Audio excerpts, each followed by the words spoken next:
Hello दोस्तों, स्वागत है आप सारे बच्चों का आपके यूट्यूब चैनल कॉमर्स के गुरु में। और यहाँ पे हम क्या कंप्लीट करने वाले हैं, हम अपने लाइव क्लास जो हम लोगों का रेशियो एनालिसिस चल रहा था हम लोगों के क्लासेस में, लाइव क्लासेस में, उसका एक कंटिन्यूअस वीडियो रहेगा। बेसिकली थोड़ा सा मेरे शेड्यूलिंग में प्रॉब्लम आ रही है, मैं टाइमिंग थोड़ा सा आपकी क्लास का नहीं फिक्स कर पा रहा हूँ तो, और आपकी क्लासेस भी मिस हो रही है और डेज़ भी बहुत ज़्यादा नहीं बचे हैं, इसलिए मैंने ये सोचा है कि आज का जो क्लास है रिकॉर्ड करके अपलोड कर दूँ। एंड नेक्स्ट जो क्लासेस रहेंगी वो आपकी लाइव चलेंगी, लेकिन मैं उसका टाइमिंग आपको बता दूंगा, शेड्यूल बता दूंगा। ठीक है, तो फिलहाल ये आपके लिए वीडियो रहेगा। इसमें हम लोग क्या पढ़ने वाले हैं, जो लास्ट क्लास में हमने कवर किया था उसके आगे की सारी चीज़ें। आपको जितने भी डाउट्स आएंगे आप कमेंट में यहाँ पे लिख दो, तो मैं उसको डिस्क्राइब कर दूंगा, मैं उसको एक्सप्लेन कर दूंगा, या वो सारे डाउट आप नेक्स्ट लाइव क्लास में लेके आना, वहाँ से आपको मिल जाएगा। तो लाइव क्लासेस हम लोगों की कहाँ पे चलती हैं, टीचमेंट एप्लीकेशन आपको प्ले स्टोर से मिल जाएगा, वहाँ से आप डाउनलोड कर लो और क्लासरूम आईडी एक यूज़ करके हम लोगों की उसको आप इनरोल हो सकते हो वहाँ पे। इसका कोई भी चार्ज नहीं है, 1 रुपया भी हम आपसे नहीं ले रहे हैं, पूरा का पूरा फ्री ऑफ कॉस्ट है। तो आप सारे जो नए बच्चे हैं वो भी हमसे ऐड हो सकते हैं, जो ऑलरेडी वहाँ पर एडेड हैं वो उसका जो आपका नेक्स्ट क्लास है उसके लिए मैं शेड्यूल आपको वापस बता दूंगा। ठीक है, तो ये शेड्यूल और ये सारी टाइमिंग कहाँ पे डिस्कस की जाएगी, व्हाट्सएप एंड हमारा टेलीग्राम जो ग्रुप है वहाँ पे। उसके लिए आपको नीचे देखना पड़ेगा, एक बार नीचे डिस्क्रिप्शन में जाइए, वहाँ पे आपको लिंक मिल जाएगा, उसके थ्रू आप वहाँ पे ऐड हो सकते हो। ठीक है, चलिए, तो मैं अभी यहाँ से आपको बताने वाला हूँ कि अभी हम लोगों ने क्या क्या कवर कर लिया है। तो हमने लिक्विडिटी रेशियो कवर कर लिया है, हमने सॉल्वेंसी रेशियो स्टार्ट किया था और क्या क्या कवर कर लिया था सर, डेप्ट इक्विटी रेशियो कवर कर लिया था, प्रोप्राइटरी रेशियो कवर कर लिया था, टोटल एसेट्स टू डेप्ट रेशियो ये भी हमने कवर कर लिया था। तो देखिए, मैं एक बार आपको रिवाइज भी करा देता हूँ। डेप्ट इक्विटी रेशियो में आपका क्या होता है, कैपिटल स्ट्रक्चर जो मेरा होता है उसमें हम ये पता लगाते हैं कि कितना प्रपोर्शन आपका डेप्ट का है, कितना प्रपोर्शन आपका इक्विटी का है। आइडियल रेशियो की मैं बात कर लूँ अगर, तो यहाँ पर आपका 2:1 का रेशियो होता है जो आइडियल माना जाता है। यानी कि अगर 1 रुपया आपका इक्विटी का है तो डेप्ट का कितना रुपया होना चाहिए, जैसा कि मैंने आपको बताया था 2 रुपये होने चाहिए। ठीक है, तो इसी प्रपोर्शनेट में आपका इक्विटी एंड डेप्ट आपके बिजनेस में होना चाहिए। सर, इससे ज़्यादा होगा तो ये आपके लिए खतरे की घंटी है, इससे ज़्यादा हो जाएगा तो ये आपके लिए प्रॉब्लम हो जाएगा, दिक्कत हो जाएगा। ठीक है, अगर मैं बात कर लूँ लिक्विडिटी रेशियो की, तो यहाँ पे आपके पास में था current ratio and quick ratio. तो अगर ये रेशियोज ज़्यादा होते हैं तो चलेगा, कोई दिक्कत नहीं है, लेकिन एक लिमिट तक, बहुत ज़्यादा भी नहीं रखना है। तो अगर ये रेशियोज ज़्यादा होते हैं, ऑल्दो इनका आइडियल रेशियो है, इसका 1:1 हुआ है, इसका 2:1 है, तो एक लिमिट तक अगर ऊपर जाते हैं, सपोज कर लीजिए 3:1 चले गए, 3.5:1 चले गए। ठीक है, और क्विक रेशियो की अगर मैं बात कर लूँ 1.5:1 चले गए या 2:1 चले गए, तो ये सब चलेगा। अब ये सारी चीज़ें जो है डिपेंड करेगा इंडस्ट्री टू इंडस्ट्री, वेरी करेगा इंडस्ट्री टू इंडस्ट्री, मतलब किस टाइप का आपका बिजनेस है, किस नेचर का आपका काम है, किस स्केल का आपका काम है, ये सब चीज़ें उस पर डिपेंड करती हैं। ऑल्दो ये जो चीज़ें हैं ये जनरल लेवल वाली चीज़ें हैं, ये आपका इतना एटलीस्ट होना चाहिए। ठीक है, इससे नीचे आएगा तो प्रॉब्लम होगा, ये ज़्यादा होगा तो चलेगा, लेकिन ये याद रखिएगा ये ज़्यादा होगा तो खतरे की बात है। क्लियर, तो ये दिखाएगा ना कि आपके बिजनेस में डेप्ट ज़्यादा हो गया है एज़ कम्पेयर टू इक्विटी, तो ये थोड़ा सा प्रॉब्लम हो जाएगा इक्विटी डेप्ट वालों के लिए।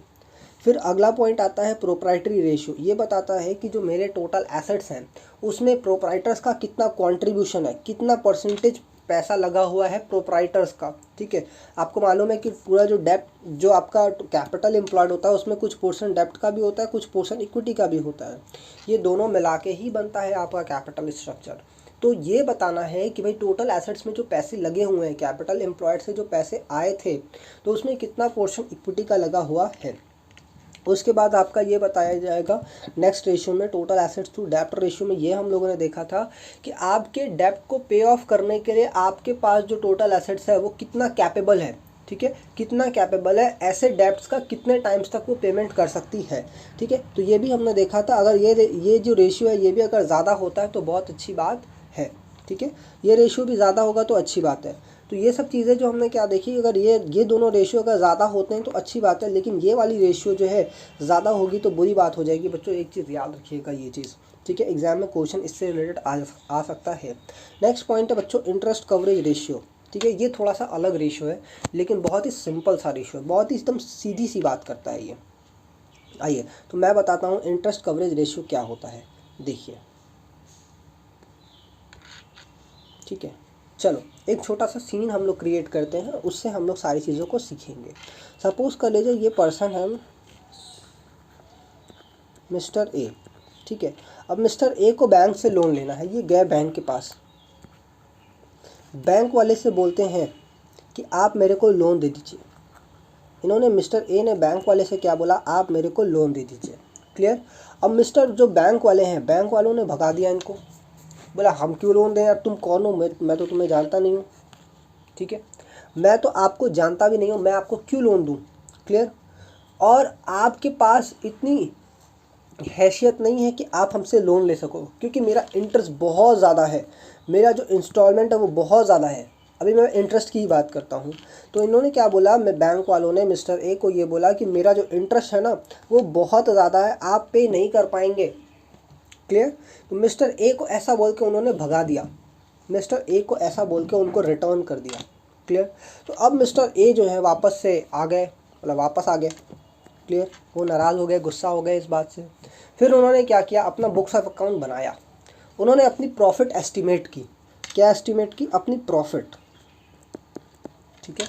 उन्होंने अपनी प्रॉफिट को एस्टिमेट किया, बोला मेरी प्रॉफिट कितनी है बताओ, ठीक है। तो पता चलता है कि उनकी जो प्रॉफिट है वो 5 लाख रुपीज़ है। उनकी जो प्रॉफिट है वो 5 लाख रुपीज़ है, उनके बुक्स में उनकी जो प्रॉफिट है वो 5 लाख रुपीज़ की है। ये उनको पता चलता है जब उन्होंने अपना बुक्स का प्रॉफिट को कैलकुलेट किया। क्लियर। अब दूसरे दिन वापस से पहुंच गए, इन्होंने बैंक के पास वापस से पहुंच गए। वापस से बैंक वाला बोलता है कि आप मेरा इंटरेस्ट नहीं पे कर पाओगे, मेरा इंटरेस्ट बहुत ज़्यादा है, आप जो है लोन लेने आए हो, मेरा इंटरेस्ट बहुत ज़्यादा, आप पे ही नहीं कर पाओगे, मैं आपको इंटरेस्ट कैसे दूँ, क्यों दूँ। ठीक है। तो अब मिस्टर बैंक वाले ने जो है, बैंक वाले ने मिस्टर ए को भगाने का कोशिश किया, लेकिन अब मिस्टर ए जो है प्लानिंग करके गए थे, अब उन्होंने पूछ लिया बताओ तुम्हारा इंटरेस्ट कितना है, जो आप बार बार बोल रहे हो कि मेरा इंटरेस्ट बहुत ज़्यादा है, लेकिन बताओ तो कितना है। तो बैंक वाले ने क्या बोला, मेरा इंटरेस्ट जो है 1 लाख रुपीज़ है। बैंक वाले ने बोला कि मेरा इंटरेस्ट 1 लाख रुपीज़ है, आप नहीं पे कर पाओगे 1 लाख रुपीज़। तो मिस्टर ए ने क्या बोला, ये जो आप बात कर रहे हो मिस्टर बैंक जो है, आप जो बात कर रहे हो मिस्टर मैनेजर कि 1 लाख रुपीज़ का इंटरेस्ट मैं नहीं दे पाऊँगा, तो मैं आपको बता दूँ कि ऐसा इंटरेस्ट मैं अपनी प्रॉफिट से कितने टाइम्स तक दे सकता हूँ, मैं ऐसा इंटरेस्ट कितने टाइम्स तक दे सकता हूँ अपने गिवन प्रॉफिट से। तो आप बताइए फटाफट से कितना आएगा। तो मैं जहाँ तक सुन पा रहा हूँ आपको, मतलब ऐसा बोल रहे होगे आप कि 5 टाइम्स तक दे सकते हैं। क्लियर। मतलब ऐसा वाला इंटरेस्ट, 1 लाख वाला इंटरेस्ट अपने प्रॉफिट से मैं 5 टाइम्स तक दे सकता हूँ आराम से, मेरे को कोई प्रॉब्लम नहीं होगा। क्लियर है, मेरी बात समझ में आई क्या सबको। तो मैंने क्या बोला, मैंने ये बोला, मैं एक बार फिर से एक्सप्लेन कर देता हूँ। मिस्टर ए जो है ऐसा इंटरेस्ट, ये 1 लाख वाला इंटरेस्ट 5 टाइम्स तक आराम से दे सकते हैं बिना किसी प्रॉब्लम के। ठीक है, 5 टाइम्स तक ऐसा इंटरेस्ट आराम से दे सकते हैं सर बिना किसी प्रॉब्लम के। ठीक है। तो इसका फॉर्मूला हम लोग को देखना है कि क्या होगा। इसका फॉर्मूला होगा बच्चों EBIT upon interest.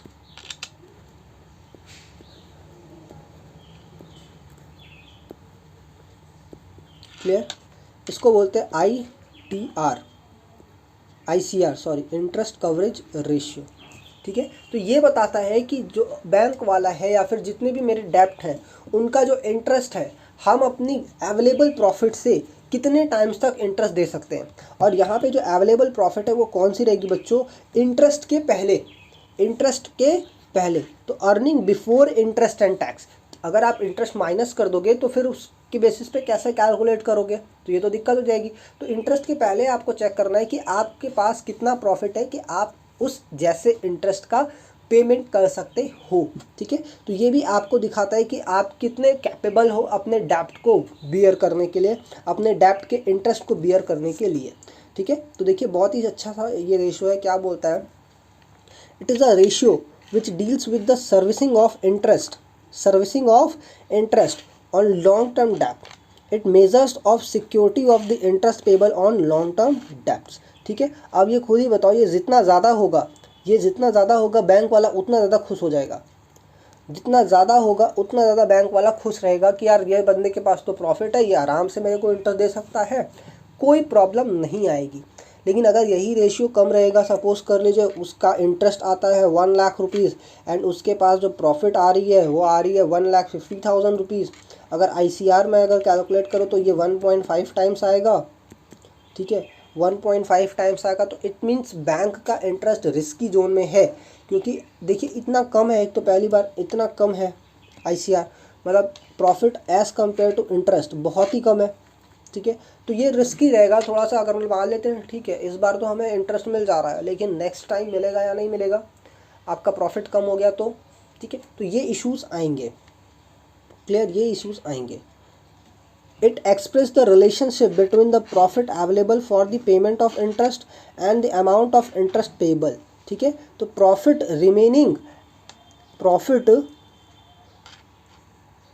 Available for the payment of interest, मतलब जो प्रॉफिट आपकी बची हुई है इंटरेस्ट देने के लिए, यानी कि इंटरेस्ट देने से पहले वाली प्रॉफिट, ठीक है। तो इसको हम बोलते हैं earning before interest and tax, profit available before the payment of interest, तो जो जिसको हम बोलते हैं EBIT, ठीक है, और अमाउंट ऑफ इंटरेस्ट ऑन डेप्ट, ठीक है। ये इन दोनों के बीच का एक तरीके का रिलेशनशिप हो जाएगा, या एक तरीके से आप बोल सकते हो कि इन दोनों के बीच का रेशियो हो जाएगा। तो अगर मैं फॉर्मूला की बात कर लूँ तो interest coverage ratio is equals to net profit before interest and tax, net profit before interest and tax. Sir interest वाला जो आपने बोला कि सर इंटरेस्ट के पहले आपका प्रॉफिट होना चाहिए, ये तो समझ में आ गया, लेकिन टैक्स के पहले भी आप बोल रहे हो। हाँ जी बच्चों, टैक्स जो है आपके सारे एक्सपेंसेस माइनस होने के बाद में कटता है, ठीक है।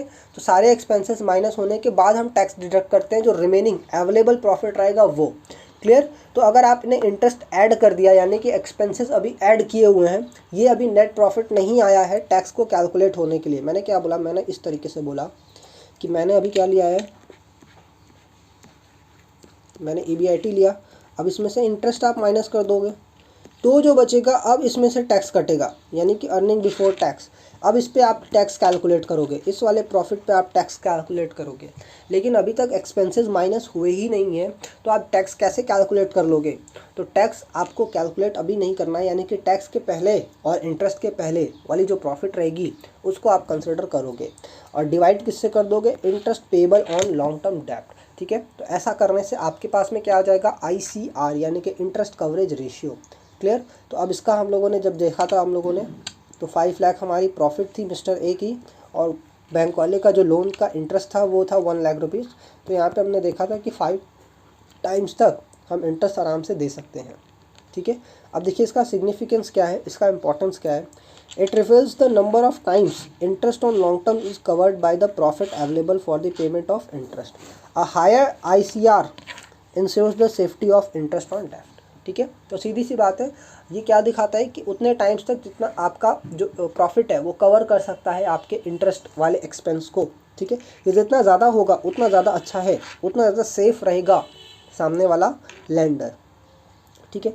यहाँ एक छोटा सा एग्जांपल है, यहाँ पे देखिए नेट प्रॉफिट आफ्टर टैक्स दिया हुआ है, यानी कि यहाँ पे आपको टैक्स और इंटरेस्ट दोनों कैलकुलेट करना होगा। अब सर इसमें ये तो नहीं लिखा है कि आफ्टर इंटरेस्ट है।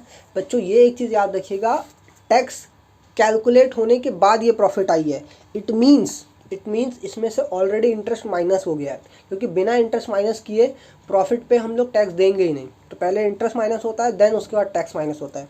तो इट मीन्स कि ये एज्यूम्ड रहेगा कि इसमें से ऑलरेडी इंटरेस्ट भी माइनस है। तो हमें क्या करना है, वो दोनों चीज़ें ऐड कर देनी है। तो पहले EBIT निकालेंगे, तो EBIT इक्वल्स टू 60,000 तो हो गया अर्निंग आफ्टर टैक्स। अब इसमें टैक्स कैलकुलेट कर दीजिए, टैक्स ऐड कर दीजिए। सर टैक्स कितना है, देखिए लिखा हुआ टैक्स रेट जो है 40% है, इट मीन्स 40% टैक्स माइनस हुआ होगा। अब 40% टैक्स अगर माइनस हुआ होगा तो बिजनेस के पास 60% का प्रॉफिट बचा होगा। तो अगर मैं बोलूँ 60% का प्रॉफिट इक्वल्स टू 60,000, तो 40% का टैक्स इक्वल्स टू 40,000 रुपीज़, ठीक है। वो रेशियो के हिसाब से आप कर लो। अब सर इंटरेस्ट ऐड कर लें, इंटरेस्ट कितना रहेगा, देखिए इंटरेस्ट का रेट आपको ये दिया हुआ है 15% लॉन्ग टर्म डेब्ट, तो 10 लाख पे 15% कितना आ जाएगा बच्चों, आई थिंक 1,50,000 आएगा, ठीक है। अब इन सारी चीज़ों को ऐड कर लीजिए तो आई थिंक 2,50,000 आ जाएगा, ठीक है। ये आ गया EBIT, जिसको कि आप कंसिडर करोगे while calculating ICR, interest coverage ratio, ठीक है। तो आइए फॉर्मूले पे वैल्यूज़ को पुट कर देते हैं। EBIT यानी कि 2,50,000 डिवाइडेड बाय इंटरेस्ट यानी कि 1,50,000। ठीक है, ये 0 से 0 गया एंड उसके बाद आपके पास बचेगा क्या 5/3। तो इसको आप सॉल्व कर लोगे तो इसका आंसर आ जाएगा समथिंग 1.67।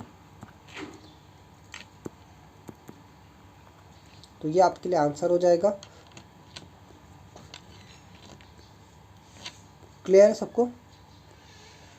सारे बच्चों को क्लियर है? चलिए, वेरी गुड। तो ये था हम लोगों का ICR। बस इसका आपको कॉन्सेप्ट याद रखना है एंड उसके बाद आपको इसका 1-2 कैलकुलेशन आप देख लो तो ठीक है, अदरवाइज़ कोई दिक्कत नहीं है। अब देखिए यही ये कैलकुलेशन हम लोग जो अभी हम लोगों ने देखा है कि भाई net profit before interest and tax, उसमें से पहले आप इंटरेस्ट माइनस करोगे। आप उसमें से क्या माइनस करोगे? इंटरेस्ट। तो आएगा क्या? Earning before tax. उसमें से आप टैक्स प्रोविज़न माइनस कर दो तो आपके पास में क्या आ जाएगा? Net profit after tax. तो यही सारी चीज़ें हम लोगों ने वहाँ पे की। बस हमने इसी को क्या कर दिया, रिवर्स चला दिया और मेरे पास वो सारे कैलकुलेशंस आ गए।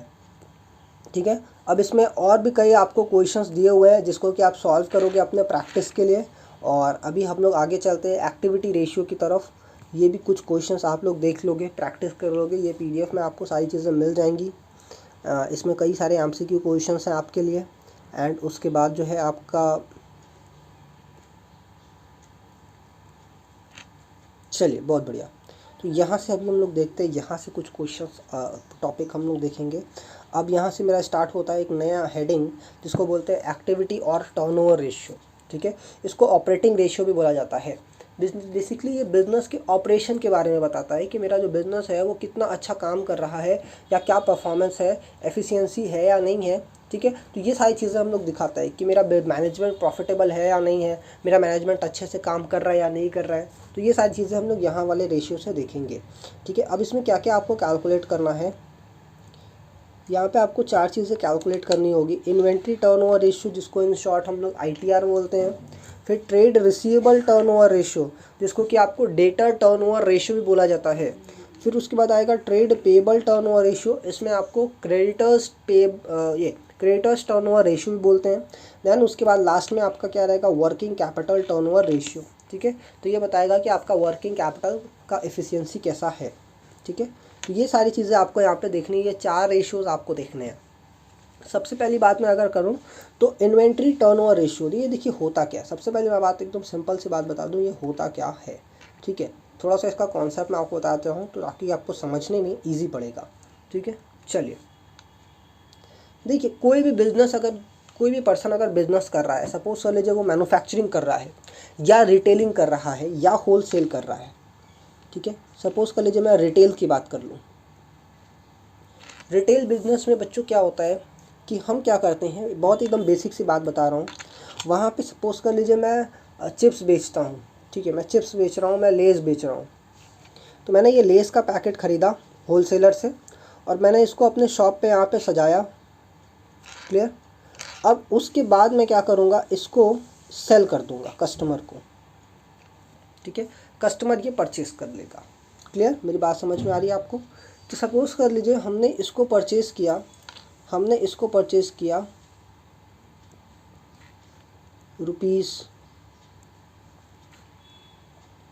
₹8 में। कस्टमर्स को हमने इसको ₹10 में बेच दिया। तो ये ₹2 का मेरे को प्रॉफिट हो गया। ये ₹2 का मेरे को क्या हो गया बच्चों, प्रॉफिट हो गया। क्लियर? तो जब आप चिप्स बेचोगे तो तब आपको ये ₹2 का प्रॉफिट होगा। क्लियर? सो जब हम लोग चिप्स को सेल करेंगे, लेस के पैकेट को सेल करेंगे, तब हमें क्या होगा, ₹2 का पर पैकेट प्रॉफिट होगा। ठीक है, ये एग्जाम्पल है। एक्चुअली में ऐसा होता है या नहीं होता है वो मुझे आइडिया नहीं है। क्लियर? तो मैंने क्या बोला, ₹8 का हमने एक चिप्स का पैकेट परचेज़ किया, उसको ₹10 में कस्टमर्स को मैंने सेल कर दिया। तो बीच का जो प्रॉफिट है वो ₹2 मेरा अपना खुद का प्रॉफिट हो गया। क्लियर? अब देखिए, तो जितने टाइम आप ये क्या बोलते हैं, ये चिप्स का पैकेट ख़रीद के उसको सेल करोगे, चिप्स का पैकेट आप क्या करोगे, ख़रीद के उसको सेल करोगे, तब तक आपको ₹2 का प्रॉफिट होगा। सपोज़ कर ले सर हम ये जो साइकिल है, मतलब ये जो पैसा है साइकिल मैंने क्यों बोला, क्योंकि ये वाला जो पैसा अगेन आप यहाँ पे ऐसा लगाओगे 8 रुपये का चिप्स का पैकेट अगेन ख़रीदने में 2 रुपीज़ का अपना पॉकेट में डाल लोगे, जिसको मैं प्रॉफिट बोल रहा हूँ। तो मैंने क्या बोला, 8 रुपीज़ का आपने पैकेट ख़रीदा चिप्स का, 2 रुपीज़ प्रॉफिट लगाया है और 10 रुपीज़ का उसको सेल कर दिया। तो ये 2 रुपीज़ का प्रॉफिट जो है आपके पॉकेट में चला जाएगा और 8 रुपीज़ का आप चिप्स अगेन ख़रीद लोगे। ठीक है, तो एक तरीके से देखो साइकिल बन रहा है। ठीक है, ये एक तरीके से क्या बन रहा है, साइकिल बन रहा है। तो अगर मान लेते ये साइकिल एक बार घुमा तो आपको प्रॉफिट कितना हुआ बच्चों, 2 रुपये का। अगर ये साइकिल 3 बार घूमेगा तो आपको प्रॉफिट कितने का होगा, 3 बार, 3 टाइम 2 इंटू 3 यानी कि 6 रुपीज़ का प्रॉफिट होगा। तो कहने का मतलब है सर मेरा जो इन्वेंट्री है, मेरा जो ये चिप्स का पैकेट है, जितने बार मेरे बिजनेस से आएगा और जाएगा उतना बार हमें प्रॉफिट होगा, उतने बार हमें क्या होगा, प्रॉफिट होगा। तो कहने का मतलब ये है कि इन्वेंट्री टर्नओवर रेशियो में क्या होता है बच्चों, कि इन्वेंट्री टर्नओवर रेशियो में क्या होता है बच्चों, हमारा इन्वेंट्री हमारे बिजनेस से जितने बार सर्कल घूमेगा उतना ज़्यादा बेनिफिट होगा बिजनेस को। ये बात समझ में आ रही है। एक इन्वेंट्री जब हम खरीद के लेके आते हैं, अगर मैं बात करूँ मैन्युफैक्चरिंग कंसर्न की, तो मैन्युफैक्चरिंग कंसर्न में क्या होगा, वो बेचारा रॉ मटेरियल खरीदेगा, रॉ मटेरियल उसने ख़रीदा, ठीक है, फिर वो उसको मैन्युफैक्चर करेगा, प्रोसेसिंग करेगा इसमें, फिर वो आउटपुट में उसको कन्वर्ट करके उसको सेल कर देगा। ठीक है, ये था आपका रॉ मटेरियल, फिर ये आपका आउटपुट हो गया, फिनिश गुड्स हो गया। अब उसको वो कन्वर्ट करके सेल कर रहा है, तो जब सेल करेगा तो ही प्रॉफिट होगा, क्लियर। और सेल किए गए पैसे से वापस वो रॉ मटेरियल खरीदेगा। तो ये जो सर्कल है, ये जो सर्कल है, जितने टाइम्स तक सर्कल सर्कुलेट करेगा उतना ज़्यादा हमें प्रॉफिट होगा। ठीक है, अब ये सर्कल का जो लेंथ है, जो टाइम है, वो डिपेंड करेगा कि मेरा कैसा बिजनेस है। सपोज़ कर लीजिए मैं रियल इस्टेट बिजनेस में हूँ, रियल इस्टेट बिजनेस में हूँ, तो रियल इस्टेट बिजनेस में क्या होता है बच्चों, कि हम क्या करते हैं, हम बिल्डिंग बनाते हैं, फ्लैट बनाते हैं, बड़े बड़े मॉल बनाते हैं और उसको सेल कर देते हैं या उसको दे देते हैं, जो भी उसके वो होते हैं। तो यहाँ मतलब एक तरीके से मैं अगर फ्लैट की बात कर लूँ तो मैंने एक बिल्डिंग बनाया पूरा, उसमें ढेर सारे फ्लैट्स हैं। अभी उसको बनाने में जैसे हमने रॉ मटेरियल ख़रीदा होगा, फिर उसको मैन्युफैक्चर किया होगा, पूरा बिल्डिंग बनाई होगी हमने, फिर उसको सेल होने में टाइम लगेगा, तो ये बहुत ज़्यादा टाइम लेगा आपका। ठीक है, तो रिटेल अगर बिजनेस है तो वहाँ पे आपका टाइम बहुत ज़्यादा लगेगा ये सर्कल सर्कुलेट होने में, क्लियर। और यही अगर आप देख लो आपका रिटेल बिजनेस है, सॉरी यहाँ पे आपका रियल इस्टेट का बिजनेस था, उसमें टाइम लग गया। अगर आपका ये रिटेल बिजनेस है जहाँ पे आपको सिर्फ ख़रीद के बेचना है, कोई भी मैन्युफैक्चरिंग नहीं करनी है, तो उसमें आपका टाइम कम लगेगा। तो ये डिपेंड करता है कि ये जो सर्कल है ये कितना तेज़ी से घूमता है, ये डिपेंड करता है इंडस्ट्री टू इंडस्ट्री। ठीक है, तो ये मैंने क्या बताया आपको कि इन्वेंट्री कितने टाइम्स तक टर्न ओवर होता है, तो जितने ज़्यादा बार होगा उतना ज़्यादा अच्छा है आपके लिए, बिजनेस के लिए। ठीक है, ये था इसका कॉन्सेप्ट। आइए देखते हैं। It determine the number of times inventory is converted into revenue. ठीक है, क्या लिखता है कि ये बताएगा आपका नंबर ऑफ टाइम्स कि आपका जो इन्वेंट्री है, number of times inventory is converted into revenue, जो आपकी इन्वेंट्री है वो रेवेन्यू में कन्वर्ट हो गई। ठीक है, तो ये आपका ये जो रेशो ये बताएगा कि कितने बार आपका जो इन्वेंट्री है वो आपका रेवेन्यू में कन्वर्ट हुआ, जो आपका स्टॉक पड़ा हुआ बिजनेस में वो कितने बार आपका रेवेन्यू में कन्वर्ट हुआ। ये जितना ज़्यादा होगा उतना ज़्यादा अच्छा है बिजनेस के लिए। ठीक है, ये जितना ज़्यादा होगा ये उतना ज़्यादा अच्छा है। It expresses the relation between the cost of revenue from operation and the average inventory, cost of revenue from operation and the average revenue. ठीक है, तो ये इसका फॉर्मूला रहेगा कि cost of revenue from operation, जिसको आप COGS भी बोल सकते हो, कॉस्ट ऑफ गुड्स सोल्ड। ठीक है, cost of goods sold divided by average inventory. तो एवरेज इन्वेंट्री कैसे निकलेगा बच्चों, सिंपल सा फॉर्मूला है, opening inventory plus closing inventory divided by 2। ठीक है, ये बताएगा कि आपके बिजनेस में नॉर्मली कितने रुपए का स्टॉक रहता है, क्लियर। अब आइए मैं यहाँ पे आपको थोड़ा सा फॉर्मूला पे भी एक्सप्लेन कर देता हूँ ताकि फॉर्मूला आपको कॉन्सेप्चुअली याद रहे। लेस के पैकेट वाला एग्जांपल मैं अगर ले लूँ, ठीक है, तो मैंने क्या बोला, मैंने ये बोला कि सर पूरे साल भर में, पूरे 1 ईयर में हमने कितने रुपए का लेस ख़रीदा, तो 80,000 रुपीज़ का लेस ख़रीद लिया है। 8 रुपीज़ पर पैकेट था। ठीक है, तो 80,000 का हमने क्या ख़रीदा है, लेस ख़रीदा है। ठीक है। पूरे साल भर में जो परचेज हुई है वो 80,000 रुपीज़ की हुई है, ठीक है। फिर उसके बाद जब भी मैंने अपना गोडाउन खोला, पूरे साल भर में किसी भी दिन मैंने अपना गोडाउन चेक करने के लिए खोला कि भाई मेरे पास कितने लेस के पैकेट पड़े हुए हैं, तो कभी भी मुझे 100 से कम नहीं मिला, कभी भी मुझे 100 से कम नहीं मिला। तो मतलब अगर मैं बोलूँ एवरेज इन्वेंट्री, मतलब एक नॉर्मल जो इन्वेंट्री थी मेरे पास बिजनेस में, वो कितनी थी सर? 8,000 की इन्वेंट्री थी, 100 पैकेट थे मेरे पास, सॉरी 800 हो जाएगा ना वो, फिर तो कभी भी मुझे 100 से कम नहीं मिला, ठीक है। हमेशा 100 के अप्रॉक्स में मिला, 95, 105, 100, तो ऐसा एवरेज मेरे को मिला। तो कभी भी मेरे को 100 से कम नहीं मिला, तो मतलब अप्रॉक्स 100 का मिला मेरे को, ठीक है। तो मैं अगर बोलूँ कि पूरे साल भर में आपने 80,000 का परचेजिंग किया, और जब भी आप गोडाउन चेक किया करते थे तो आपको 100 पैकेट मिलता था, यानी कि 800 का स्टॉक आपको मिलता था। तो मैं अगर यहाँ से फॉर्मूला निकालूँ या फिर आपका कैलकुलेशन करूँ, सर 80,000 का टोटल परचेजिंग और ऑन एन एवरेज मेरे पास रहता कितना है? 800 रुपीज़ का। तो बस आप इसको सॉल्व कर लो, तो ये आ जाएगा 100 टाइम्स, कि आप पूरे साल भर में 100 टाइम्स आपका जो स्टॉक है वो सर्कुलेट हो रहा है। 100 टाइम्स तक आपका ये जो स्टॉक है वो सर्कुलेट हो रहा है। याद रखिएगा, ये इंडस्ट्री टू इंडस्ट्री चेंज होता है, industry to industry, business to business. अगर आपका स्केल बड़ा है तो ये हो सकता है कि और ज़्यादा हो या फिर कम हो, ठीक है। डिपेंड करता है कि किस टाइप का आपका बिजनेस है, क्या है आपकी बिजनेस का नेचर, ठीक है। तो इसका कोई आइडियल रेशियो मैं आपको यहाँ पे नहीं बता पाऊँगा, ऑल्दो इसका कोई आइडियल रेशियो होता भी नहीं है, जितना ज़्यादा हो जाए उतना अच्छा है, ठीक है। तो ये चीज़ें दिखाती है। तो यहाँ पे आपको फार्मूला दिया हुआ है जो कि आपको मालूम है ढेर सारा, और इसके बारे में आप एक बार देख लोगे। अब देखिए यहाँ पे आपको यहाँ पे मतलब की चीज़ ये मिल रही है, it studies the frequency of the conversion of inventory of finish goods into the revenue from operation. क्या लिखता है? बहुत ही अच्छी बात लिखता है, इट स्टडी द फ्रीक्वेंसी। क्या लिखता है? इट स्टडी द फ्रीक्वेंसी, मतलब कितना फ्रीक्वेंटली आपका जो फिनिश गुड्स का इन्वेंट्री है, फिनिश गुड्स, रॉ मटेरियल का नहीं, फिनिश गुड्स का जो इन्वेंट्री है वो रेवेन्यू में कन्वर्ट हो रहा है, सेल्स में कन्वर्ट हो रहा है, ठीक है। मेरी बात समझ में आई क्या सबको? मेरी बात क्लियर हुई क्या सबको? जिनको भी डाउट आएगा प्लीज़ आप क्या करिएगा, नेक्स्ट लाइव वाले क्लास में आप पूछिएगा, या फिर नीचे कमेंट में आप लिख दीजिएगा, मैं उसका रिप्लाई आपको दे दूंगा, ठीक है। It studies the frequency of conversion of inventory of finish goods into the revenue from operation. It also the measures of liquidity, ये मेजर करेगा आपकी लिक्विडिटी का। क्लियर? बात समझ में आ रहा है? लिक्विडिटी भी आपके पास में मेजर हो जाएगी। सर लिक्विडिटी कैसे मेजर होगी?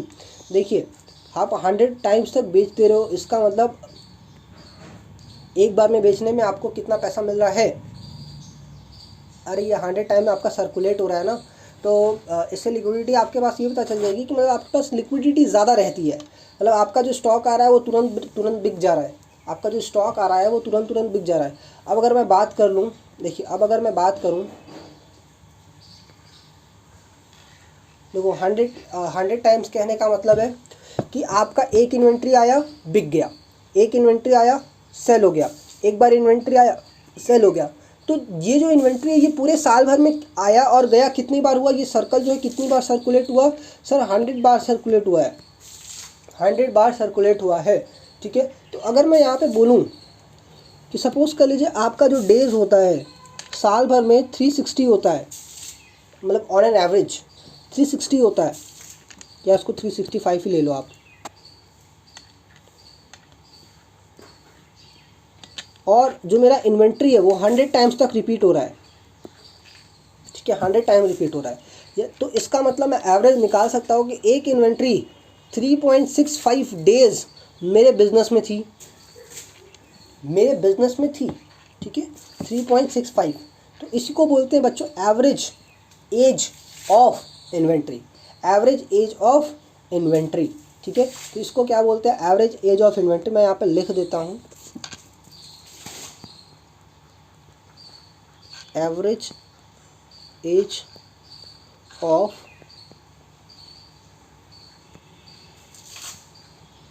इन्वेंट्री। उसका फॉर्मूला आपका क्या हो जाएगा? आप चाहो तो मंथ में भी निकाल सकते हो, और 12 मंथ्स डिवाइड किससे कर दोगे? ITR से, इन्वेंट्री टर्नओवर रेशियो। तो इससे आप डिवाइड कर दो तो ये आपके पास आ जाएगा कि आपका जो एक इन्वेंट्री है वो आपके बिजनेस में कितने दिन तक था ऑन एन एवरेज, ठीक है। तो ये आपको बताएगा, कि भाई आपके पास जो पैसा है वो 3.65 डेज़ में, मतलब जो आपका ब्लॉकेज अमाउंट है 8 रुपये जो आपने खरीद के ब्लॉक किया हुआ है वो 10 रुपये में तुरंत कन्वर्ट हो जाएगा 3.65 डेज़ में। तो ये आपकी लिक्विडिटी भी बताएगा कि आपका जो बिजनेस में पैसा लग रहा है वो कितने डेज में, जो इन्वेंट्री में पैसा लग रहा है वो कितने डेज में रिटर्न हो जाएगा, ठीक है। तो ऑन एन एवरेज पीरियड ये भी आपको बता देगा। क्लियर। तो determine the how many times inventory is purchase और रिप्लेस ड्यूरिंग द ईयर, ठीक है। अब देखिए क्या बोलता है, low inventory turnover ratio may be due to bad buying obsolete inventory and it's a danger signal, ठीक है। अगर आपका ITR कम है यानी कि सेल बहुत कम हो रही है तो इसके पीछे का रीज़न क्या हो सकता है, आपने कुछ गलत चीज़ों को परचेज़ किया है, या आपके पास जो इन्वेंट्री वो मार्केट से ऑब्सोल्यूट हो चुकी है, मतलब ऐसा पुराना इन्वेंट्री रखा हुआ है जिसको कि लोग खरीद नहीं रहे हैं बार बार, और आपके बिज़नेस के लिए ये बुरा सिग्नल है और ये बताएगा कि आपका बिज़नेस हो सकता है कि फ्यूचर में बंद हो जाए, ठीक है। High inventory turnover ratio is good but it must be carefully interpreted as it may be due to buying in the small lots or selling quickly at low margin to realize cash, thus it throw the light on utilization of inventory of goods। तो आपका जो ratio है, ये वाला जो ratio है ज़्यादा होगा तो बहुत अच्छी बात है, बहुत ही बढ़िया बात है, लेकिन आपको ध्यान रखना होगा कहीं इसको आप ज़्यादा रखने के लिए लो रेट पे तो नहीं बेच रहे हो, लो मार्जिन पे तो नहीं बेच रहे हो, डिस्काउंट या स्मॉल स्लॉट पे तो नहीं बेच रहे हो, क्योंकि ये स्मॉल लॉट पे बेचना, डिस्काउंट पे बेचना आपको लॉन्ग टर्म तक बेनिफिट नहीं देगा, ठीक है। तो ऐसा आपको ध्यान देना है कि ऐसा करने के लिए आपने इन्वेंट्री अपना टर्नओवर रेशियो बढ़ाने के लिए ऐसा कर रखा है कि डिस्काउंट पे बेच रहे हो, लो में बेच रहे हो ताकि कस्टमर्स खरीद ले, जल्दी से आपका पैसा कवर हो जाए, ऐसा नहीं करना बच्चों, ठीक है। आपको एक जो नॉर्मल स्पेसिफाइड रेट है उस पर बेचना है। क्लियर। चलिए, तो ये था आपका interest coverage, inventory turnover ratio. अब यहाँ से हम लोग क्या सीखने वाले हैं, from the following information related to company calculate the inventory turnover ratio. यहाँ से भी हम लोग इन्वेंट्री टर्नओवर रेशियो कैलकुलेट करना सीखेंगे। सबसे पहले आपको ओपनिंग इन्वेंट्री दी हुई है 20,000, क्लोजिंग इन्वेंट्री दी हुई है 22,000। आप इन दोनों को ऐड कर लीजिए यानी कि 42,000 आ जाएगा, डिवाइड कर दीजिए 2 से तो 21,000 आपका एवरेज इन्वेंट्री आ जाएगा, ठीक है। 21,000 एवरेज इन्वेंट्री हमारी आ गई। अब हम लोग निकालेंगे cost of revenue from operation, ठीक है। तो उसके लिए आपको क्या करना होगा, परचेज ऐड कर लीजिए, वेजेस ऐड कर लीजिए, कैरेज आउटवर्ड नहीं लेंगे, इनवर्ड लेते हैं, और रिटर्न आउटवर्ड जो हो जाएगा ये हो जाएगा आपका परचेज रिटर्न है तो ये माइनस हो जाएगा आपका परचेज में से, ठीक है। और रेवेन्यू फ्रॉम ऑपरेशन दिया हुआ तो उससे हमें मतलब नहीं है, कैरेज इनवर्ड हम लोग ले लेंगे, ठीक है। तो ये सारी चीज़ें हम लोगों को लेना है।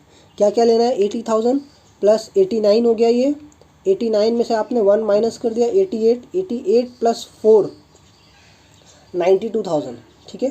तो 88 प्लस 4 92,000। तो अभी हमारे पास cost of revenue from operation आ गया 92,000 रुपीज़।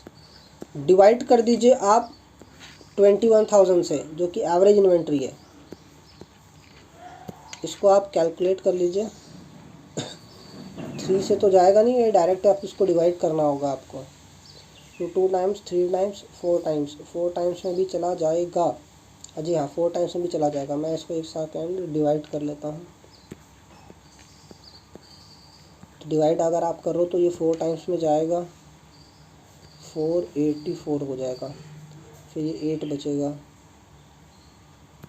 तो 4.338 या 39 समथिंग आएगा, ठीक है। तो 4.38 टाइम्स मैं लिख रहा हूँ यहाँ पे, तो ये इसका करेक्ट आंसर हो जाएगा। आइए देखते हैं यहाँ पे। ओके हाँ, ये क्लोजिंग स्टॉक भी तो माइनस करना था, तो ये क्लोजिंग स्टॉक अगर आप माइनस करोगे तो ये 80,000 हो जाएगा। सॉरी क्योंकि कॉस्ट में से तो क्लोजिंग इन्वेंट्री माइनस होती है।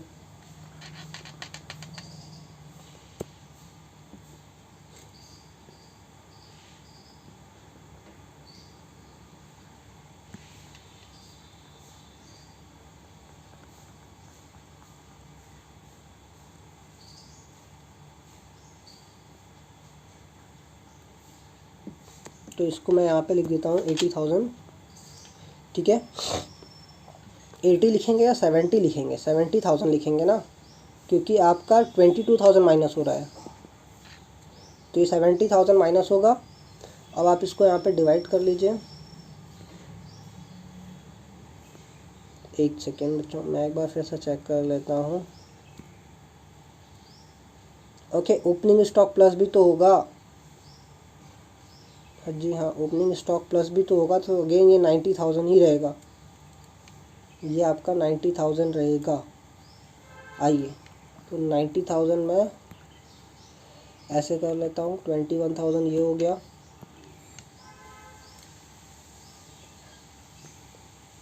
चलिए, तो अभी मैं इसको यहाँ पे कर लेता हूँ। इसको सॉल्व अगर आप करो तो ये आगा जाएगा 4 टाइम्स में 84, यानी कि 6 बचेगा।